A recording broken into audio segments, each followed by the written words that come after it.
E aí, meu pessoal, tudo bem com vocês? Passando aqui para começar mais um vídeo para esse canal do YouTube, dessa vez para falar dessa segunda semifinal de Liga dos Campeões, Arsenal e Atlético de Madrid. Ou Atlético de Madrid e Arsenal, né? Já que o jogo foi em Madrid. Enfim, de antemão já peço para que você deixe o like, para que você se inscreva no canal, porque aqui a gente fala de Barcelona e futebol em geral quase 3 vezes na semana, mas sempre que está saindo vídeo, analisando os jogos do Barça, dando notícias, também os jogos da Liga dos Campeões e de outros grandes campeonatos europeus também. Também tem vídeo de futebol brasileiro. Então, se você não quer perder nada, já ativa o sininho para você poder estar recebendo as notificações do canal. Bom, começando a falar desse bom jogo entre Atlético de Madrid e Arsenal. Era um jogo em que existiam muitas desconfianças, né? Ainda mais porque a gente viu um 5-4 ontem contra com PSG e Bayern de Munique. E hoje se esperava um jogo feio, um jogo defensivo, um jogo ruim entre Arsenal e Atlético de Madrid. Acho que não, tá? De antemão já garanto que o jogo foi bom. Foi um bom espetáculo de futebol, nem perto do que a gente viu ontem, mas um jogo que justifica uma semifinal de Liga dos Campeões. Uma semifinal de Liga dos Campeões justa, né? Com dois times com qualidades, bons jogadores e bons sistemas de jogo. O que eu esperava do jogo? Eu esperava dois times que se recompõem muito bem defensivamente e que seria um jogo físico e tudo mais, mas eu dava favoritismo pro Atlético de Madrid. Porque eu falava que a partir do momento que o Atlético conseguisse ter ritmo no ataque, o Atlético tinha mais ferramentas, tinha mais possibilidades ofensivas do que o Arsenal. E eu acho realmente isso ainda pro jogo da Inglaterra. Porque eu acho que se o Atlético de Madrid conseguir ter ritmo de atacar, o Atlético de Madrid com Julián Álvares, Griezmann, Lookman, Koke, Llorente, com esses jogadores, o Atlético pode ter melhor qualidade no ataque do que o Arsenal. Então eu achava que o Atlético levaria vantagem. De antemão, o Arsenal já leva um bom resultado para a Inglaterra, porque o jogo termina em 1-1. E vamos destrinchar essas partes do jogo, porque eu acho que o jogo foi feito de muitos capítulos, né? De antemão, eu acho que o Atlético começou querendo propor um pouco mais de jogo, tentando colocar os seus jogadores no campo de ataque, com o Juliano Simeone, com o próprio Julián Álvares, tocando muitas vezes na bola, mas eu acho que o Atlético muitas vezes não tem a postura que deveria. Porque o Atlético é um time ofensivo, é um time que está feito para atacar. Só que eu acho que ainda não desbloqueou a chavinha na cabeça do Diego Simeone para liberar os caras, para deixar os caras jogarem, para deixar os caras livres, para deixar os caras tranquilos para tocar a bola no ataque e se espelhar no campo de ataque e poder jogar o seu futebol. O Atlético de Madrid ainda é um time muito contido e eu acho que isso atrapalha o Atlético de Madrid muitas vezes. Porque todas as vezes que o Atlético joga com a bola, o Atlético joga bem.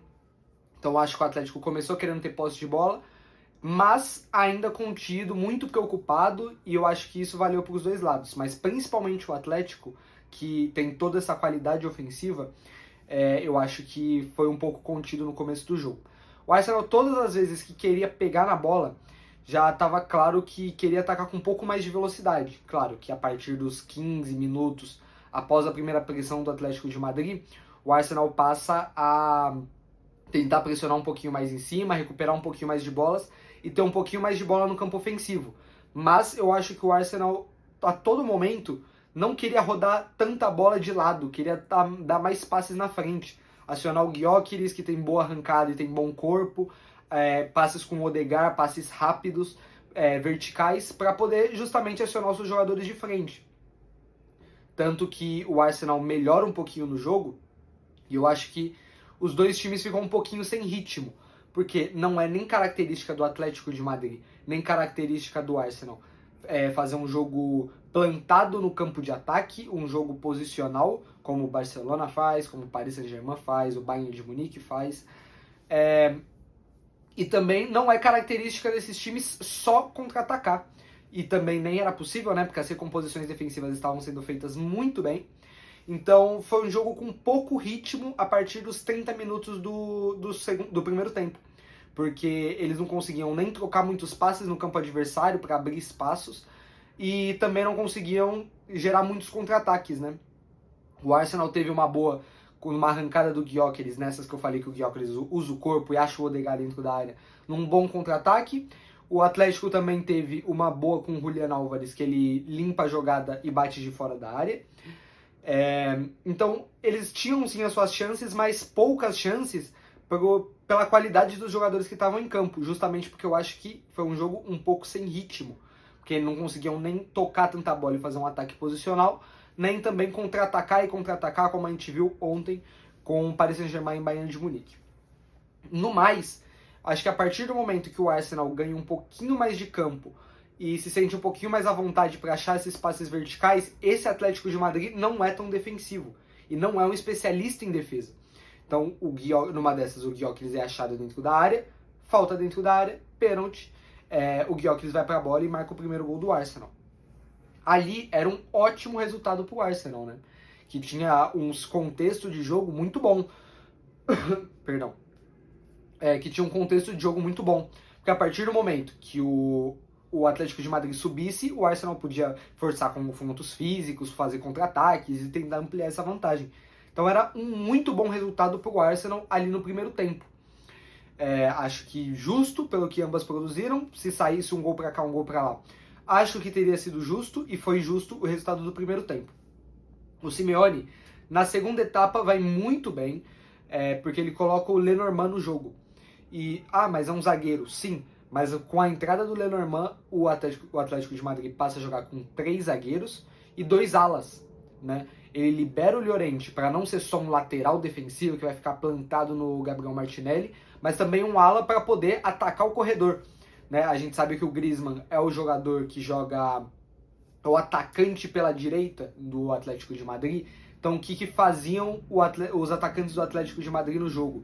A partir do momento que o Atlético tinha os corredores para atacar, Julián Álvares, Griezmann e Lookman puxavam muito a marcação, então deixavam os zagueiros sem referência e atacavam muito o corredor.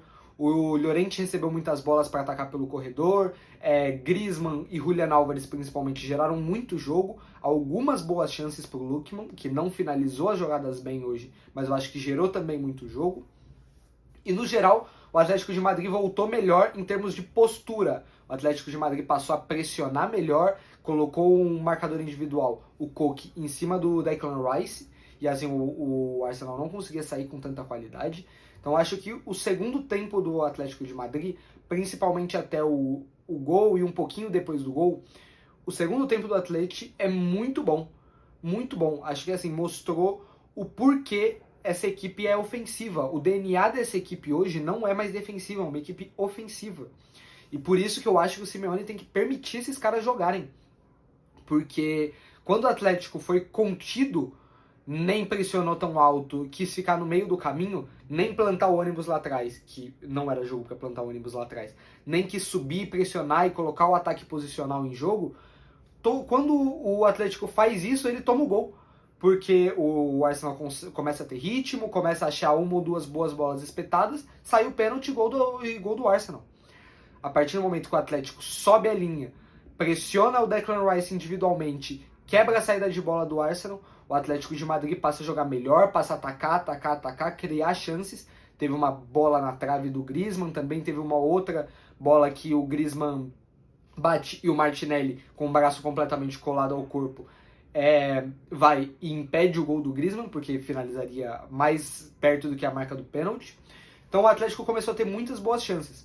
Já dando uma palhinha sobre os 2 pênaltis que foram marcados. Para mim, os 2 são pênalti, tá? Mesmo que tenha um leve desvio na canela do jogador do Atlético de Madrid, mão dentro da área, a mão aumentando o espaço do corpo, é pênalti. E o pênalti foi bem marcado pelo Atlético de Madrid. Perdão. A mão do jogador do Arsenal estava ampliando o espaço e assim gol do Atlético de Madrid, pênalti e gol do Atlético de Madrid. Muito bem cobrado pelo Julián Álvares, diga-se de passagem. O Atlético continua tendo bom ritmo até que o Arsenal também decide jogar bola, né? A partir do momento que o Arsenal decide jogar bola, o Rice dá um passinho à frente, porque estava muito perto dos zagueiros. Quando ele passa a tocar um pouco mais na bola no campo ofensivo, o Arsenal passa a ter um pouco mais de ritmo, cria algumas boas chances e o jogo fica lá e cá, porque o Atlético consegue as escapadas dos ataques do Arsenal, os contra-ataques, e o Arsenal começa a ter boas chances, porque esse Atlético não é um Atlético especialista em defesa. E o resultado não era bom para o Atlético de Madrid. O Atlético de Madrid estava jogando em casa e precisava buscar o resultado. Acho que o time do Simeone caiu um pouquinho quando saiu o Julián Álvares.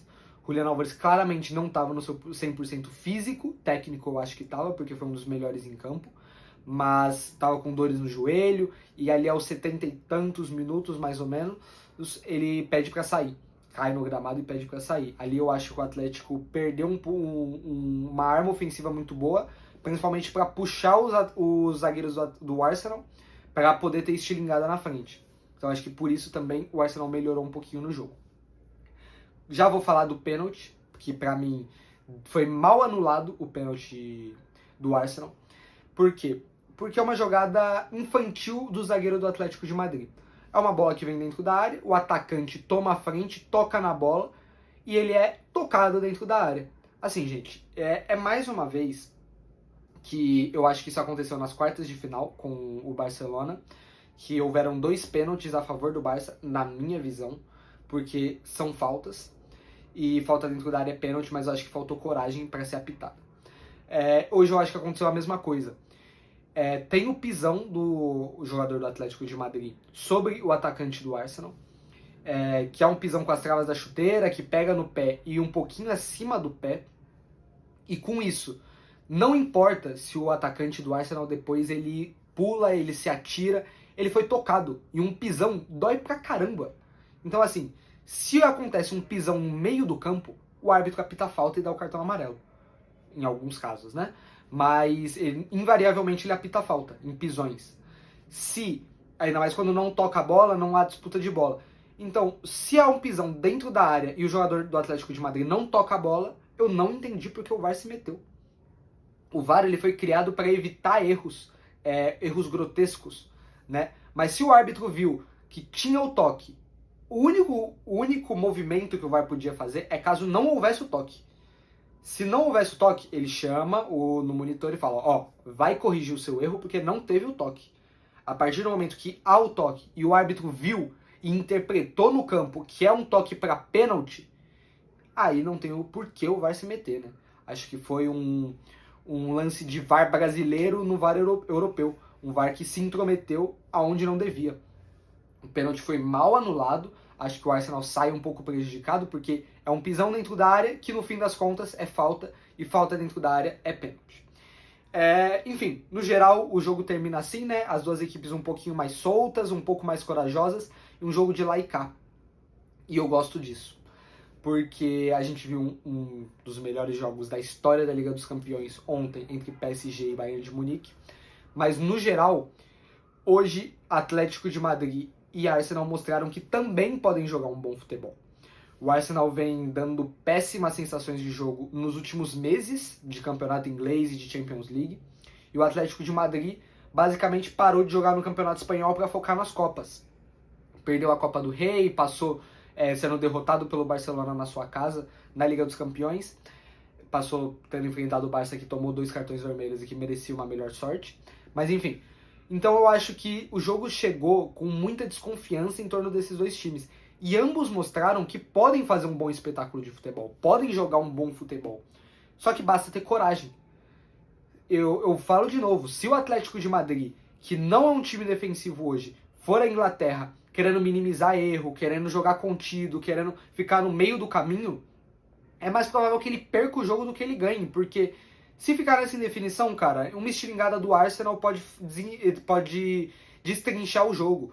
Uma bola aérea do Arsenal pode desenrolar o jogo a favor do time inglês, ainda mais jogando na Inglaterra. Então, assim, eu acho que tanto o Arsenal quanto o Atlético de Madrid têm ferramentas para jogar um jogo de lá e cá e um jogo de controle, de ataque.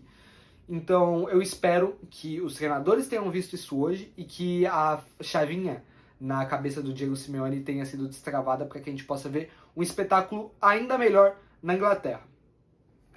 Falando rapidamente das individualidades do jogo, porque eu acho que coletivamente é isso. Gostei do Declan Rice pelo lado do Arsenal e também do Gyökeres, que acho que não vinha jogando bem, não vem de uma boa temporada, porque acho que não se encaixou no estilo do Arteta. Mas, nesse momento, nesse jogo, foi muito bem. Foi importante fisicamente, conseguiu arrancadas, deu aquela achada pro Odegaard que eu falei no primeiro tempo, gerou jogo, gerou dificuldade para os zagueiros do Atlético de Madrid e fez um gol. Então acho que tudo que um camisa 9 tinha para fazer, ele fez no jogo de hoje.